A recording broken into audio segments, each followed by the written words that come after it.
नमस्कार साथियों, आप लोगों के लिए एक और भर्ती आ गई है शिक्षक भर्ती की। याद रखिएगा 389 पदों के लिए। और इसमें आपका जो है ना, इसमें मैं बता देता हूँ इसमें क्या क्या इस शिक्षक भर्ती की खासियत मैं बता देता हूँ। इसमें सीटेट और टेट अनिवार्य नहीं है। इसमें सीटेट और टेट अनिवार्य नहीं है। इसमें सीटेट और टेट अनिवार्य नहीं है अपना। सीटेट और टेट इसमें अनिवार्य नहीं है। 389 पदों के लिए आवेदन आप आज से भर सकते हैं अरुणाचल प्रदेश शिक्षक भर्ती के लिए। ठीक है, 389 पदों के लिए 26 मार्च से 27 अप्रैल तक ये आवेदन लिया जाएगा। एग्जाम डेट है आपका 12 जुलाई। एग्जाम डेट भी दे दिया है, एग्जाम डेट 12 जुलाई है। 21 साल से 35 साल के लोग इसके लिए एप्लीकेशन फॉर्म इस फॉर्म को भर सकते हैं। APST या आप देखोगे 150 रुपये, अदर्स के लिए 200 रुपये है यातना आपको। और इसमें माइनस मार्किंग भी रखा गया है। इसमें माइनस मार्किंग 1/6 रखा गया है। माइनस मार्किंग इसमें कितना रखा गया मेरे भाई, 1/6 रखा गया है। सैलरी आपको 44,900 से लेके 1,42,000 के आसपास होती है, क्योंकि बड़ी क्लास की पोस्ट आई है। अब इसमें आपको एक चीज आपको बता देते हैं, ध्यान से सुनिएगा। इसमें ना तो आपको आपको मांगा गया है, ना तो इसमें आपको सीटेट मांगा गया है, और ना तो इसमें टेट मांगा गया है। आपको बता देते हैं शिक्षक भर्ती में टीजीटी का वैकेंसी आया है। टीजीटी का वैकेंसी आया है। ठीक है, टीजीटी का वैकेंसी आया है। ये सारी की सारी वैकेंसी जो है टीजीटी के लिए है अपना। जैसे कि मान लो, जो अब मैं आपको एक चीज और बता देता हूँ, बीएड तो लगेगा आपका। बीएड तो होना ही चाहिए ना, बीएड तो होना ही चाहिए। जो बीएड है ना, इस बीएड तो होना ही चाहिए। बीएड तो आपका होना ही चाहिए। साथ ही साथ जो ग्रेजुएशन है उसमें आपका सेकंड डिवीजन यानी कि 50% मार्क्स होना चाहिए।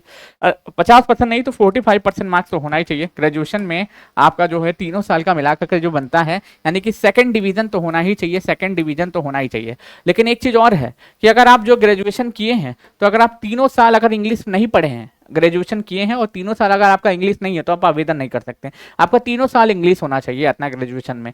तीनों साल आपका हिंदी होना चाहिए ग्रेजुएशन में। तीनों साल पॉलिटिकल साइंस होना चाहिए ग्रेजुएशन में। तीनों साल आपका ज्योग्राफी होना चाहिए ग्रेजुएशन में। तीनों साल आपका इकोनॉमिक्स होना है ग्रेजुएशन में। वही इस फॉर्म को फिलअप कर सकता है, वही इस फॉर्म को फिलअप कर सकता है अपना। ये वैकेंसी टीजीटी के लिए है अपना। इंग्लिश के लिए, हिंदी के लिए, पॉलिटिकल साइंस के लिए, ज्योग्राफी के लिए, इकोनॉमिक्स के लिए, हिस्ट्री के लिए, मैथमेटिक्स के लिए, फिजिक्स के लिए, फिर टीजीटी केमिस्ट्री के लिए, टीजीटी बायोलॉजी के लिए, टीजीटी बिजनेस अकाउंटेंस एडमिनिस्ट्रेशन के लिए, टीजीटी अपना अकाउंटेंसी के लिए, टीजीटी एग्रीकल्चर के लिए, टीजीटी हॉर्टिकल्चर के लिए। टोटल पोस्ट आप देखिएगा 389 है। टोटल पोस्ट 389 है। टोटल पोस्ट 389 है। अब इसमें एग्जाम को मैं बता देता हूं, एग्जाम पैटर्न आपको बता देता हूं, ध्यान से सुनिएगा। एग्जाम पैटर्न इसमें 3 तरीके से एग्जाम होगा। ठीक है, 3 तरीके से एग्जाम होगा। जैसे कि क्या सर जी, आइए बताते हैं आपको सर जी। देखो, इसमें पहले जो है ना, ये आपका जो है एक तरीके से प्री होगा, जितना प्री होगा ये 150 मार्क्स का होगा। इसमें हर एक सब्जेक्ट पूछा जाएगा। इसमें English, Hindi, general study, aptitude जितना, फिर उसके पेडोलॉजी सब कुछ पूछा जाएगा। 150 मार्क्स का प्री होगा। उसके बाद मेंस होगा। आपका जो सब्जेक्ट वाला जो होता है ना, वो सब्जेक्ट ओरिएंटेड जो भी आपका सब्जेक्ट हो सकता है, हिस्ट्री हो सकता है, पॉलिटी हो सकता है, ज्योग्राफी हो सकता है आपका मैथ हो सकता है कि आपका हिंदी हो। तो 300 मार्क्स का आपका क्या होगा दोस्तों, 300 मार्क्स का आपका मेंस हो जाए। ये भी ऑब्जेक्टिव होगा, ये भी ऑब्जेक्टिव होगा और ये भी ऑब्जेक्टिव होगा, याद रख लीजिएगा। फिर तीसरे चरण में आपका देखिएगा 50 नंबर का इंटरव्यू होगा। 50 नंबर का इंटरव्यू होगा, यानी कि 150 और 300 450, फिर 50 500, यानी कि 500 नंबर का टोटल ये पेपर होने वाला है। 500 नंबर का ये पेपर टोटल होने वाला है। ये टोटल जो है 500 नंबर का पेपर होने वाला है। तो आज से ही आवेदन शुरू हो गया है। अगर आप शिक्षक भर्ती की तलाश कर रहे थे, पता है ये सभी जो शिक्षक भर्ती का ना कंपटीशन बहुत कम होता है। इन सभी जगह पे कंपटीशन बहुत कम होता है। कई लोगों को तो पता ही नहीं होता है कि यहाँ पे वैकेंसी तक आई हुई है। ठीक है, तो मैंने सोचा क्यों ना आपको बता दिया जाए। टीजीटी के लिए वैकेंसी है 389 पोस्ट के लिए। अगर आप एलिजिबल हैं, अगर आप क्राइटेरिया को फुलफिल करते हैं, इसमें ना तो टेट चाहिए आपको, ना तो टीईटी चाहिए, इसमें ना तो सीटेट चाहिए, इसमें ना तो सीटेट चाहिए, कुछ नहीं चाहिए। ओनली बीएड चाहिए ना, ओनली बीएड चाहिए। अगर आप बीएड किए हुए हैं, बीएड किए हुए हैं तो इसके लिए अप्लाई कर दीजिए। ग्रेजुएशन में अगर आप सेकंड डिवीजन प्राप्त किए हैं तब अप्लाई करिएगा। लेकिन एक शर्त है कि तीनों साल आपका क्या होना चाहिए, वो सब्जेक्ट आपको पढ़ा होना चाहिए जिस सब्जेक्ट के लिए आप अप्लाई कर रहे हैं।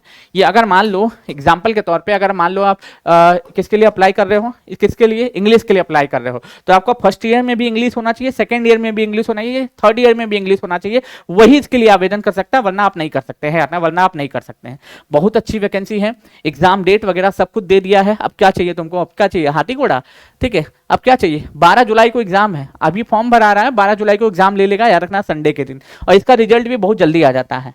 ठीक, तो चलिए अरुणाचल प्रदेश शिक्षक भर्ती की साइट पे जाइए और वहां से फॉर्म को फिलअप कर लीजिए। बहुत बहुत शुक्रिया, बहुत बहुत धन्यवाद आप लोगों का।